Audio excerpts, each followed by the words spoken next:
Kisah Rasulullah, bagian 42, jawaban kaum muslimin. Saat itu, yang menjadi juru bicara kaum muslimin adalah sepupu Rasulullah yang amat tampan, Ja'far bin Abu Thalib. Paduka Raja, ucap Ja'far penuh hormat. Ketika itu, kami masyarakat yang bodoh, kami menyembah berhala, bangkai pun kami makan, segala kejahatan kami lakukan, memutuskan hubungan dengan kerabat, dengan tetangga pun kami tidak baik, yang kuat menindas yang lemah. Demikian keadaan kami sampai Tuhan mengutus seorang utusannya dari kalangan kami yang sudah kami kenal asal-usulnya. Dia jujur, dapat dipercaya, dan bersih pula. Dia mengajak kami menyembah Allah yang Maha Tunggal, meninggalkan batu-batu dan patung-patung yang selama ini kami dan nenek moyang kami menyembah. Dia menganjurkan kami untuk tidak berdusta, untuk berperilaku jujur, mengadakan hubungan baik dengan keluarga dan tetangga, menyudahi pertumpahan darah, serta menghentikan perbuatan terlarang lainnya. Dia melarang kami melakukan segala kejahatan dan menggunakan kata-kata dusta, melarang memakan harta anak yatim, dan melarang mencemarkan perempuan-perempuan bersih. Dia minta kami menyembah Allah dan tidak menyekutukannya. Selanjutnya, disuruhnya kami melakukan salat, zakat, dan saum, lalu Ja'far menyebut beberapa ketentuan Islam. Kami pun membenarkannya, kami turut segala yang diperintahkan Allah. Lalu, yang kami sembah hanya Allah yang Maha Tunggal, tidak menyekutukannya dengan apa dan siapapun juga. Segala yang diharamkan kami jauhi dan yang dihalalkan kami lakukan.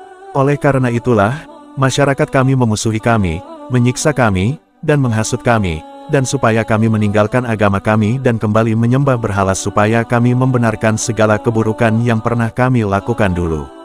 Oleh karena mereka memaksa kami, menganiaya kami, menekan kami, dan menghalang-halangi kami dari agama kami, maka kami pun keluar, pergi ke negeri Tuhan ini.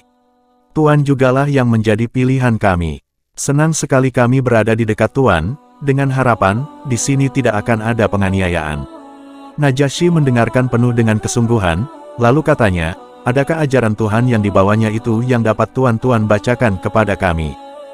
Surat Maryam, ya, jawab Ja'far. Lalu, ia membaca surat Maryam, ayat 29-33. فأشارت إليه قالوا كيف نكلم من كان في المهد صبيا قال إني عبد الله آتاني الكتاب وجعلني مباركا أينما كنت وأوصاني بالصلاة والزكاة ما دمت حيا وبرا بوالدتي ولم يجعلني جبارا شقيا والسلام علي يوم ولدت ويوم أموت ويوم أبعث حيا. Maka Maryam menunjuk kepada anaknya. Mereka berkata, bagaimana kami akan berbicara dengan anak kecil yang masih di dalam ayunan?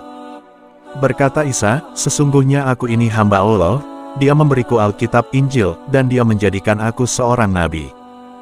Dan Dia menjadikan aku seorang yang diberkati di mana saja aku berada, dan Dia memerintahkan kepadaku mendirikan salat dan menunaikan zakat selama aku hidup. Dan berbakti kepada ibuku, dan Dia tidak menjadikan aku seorang yang sombong lagi celaka.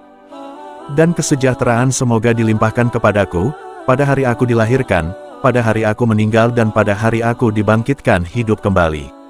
Ayat-ayat Al-Quran itu membenarkan kitab Injil. Semua pemuka istana dibuat terkejut. Mereka berkata, itu kata-kata yang keluar dari sumber yang mengeluarkan kata-kata Isa Al-Masih. Penuh haru, Najasyi membenarkan para pembesar istananya. Kata-kata ini dan yang dibawa oleh Musa, keluar dari sumber cahaya yang sama. Najasyi berpaling kepada kedua utusan Quraisy. Pergilah, kami takkan menyerahkan mereka kepada tuan-tuan. Kaum muslimin saling berpandangan penuh syukur. Sementara itu, Amr bin Ash dan Abdullah bin Rabi'ah berjalan keluar istana dengan wajah murung. Tidak bisa begini, keluh Abdullah. Tidak bisa kita jauh-jauh datang ke sini untuk kemudian pulang dengan tangan hampa dan terhina.